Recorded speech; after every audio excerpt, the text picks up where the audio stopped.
morning. My name is Elizabeth Brewington, and I am the Opioid Response Program Coordinator of the Partners in Health and Wholeness Program at the North Carolina Council of Churches. I'm so happy to be with you this morning for the fourth day of our prayerful meditation series. In this time of social distancing, I'm encouraged by the power of technology that allows us to be together virtually at this time. Our lives are more connected and intertwined than ever. Let's use this to stay in touch. In addition to working at the North Carolina Council of Churches, I teach Sunday school at my church, the Episcopal Church of the Advocate. My class contains 3-year-olds to 9-year-olds, and this year we have been discussing the question, who is my neighbor? We've been doing this by rereading the Gospels and applying Jesus' teachings in today's world. Tomorrow we will hold our first ever virtual Sunday school class. In this time of social distancing, I think this question of who is our neighbor is more important than ever. Prepping for our virtual class tomorrow, this week, has reminded me why I love teaching Sunday school. This time last year, we read the parable of the Good Samaritan. And after discussing the story, I challenged the students to come up with a retelling of it. I cherish this memory for 2 reasons. The first, because the kids demonstrated such creativity and teamwork. They recast the roles of the Good Samaritan and the man being injured as a dog and a cat.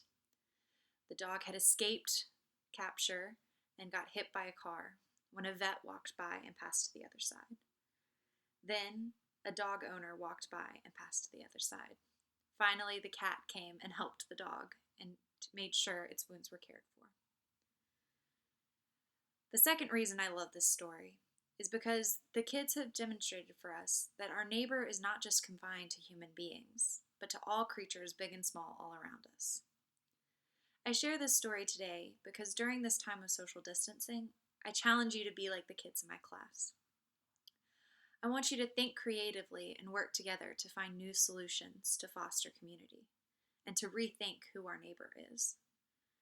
Reach out to friends, college roommates, people you grew up with, someone you haven't talked to in a long time.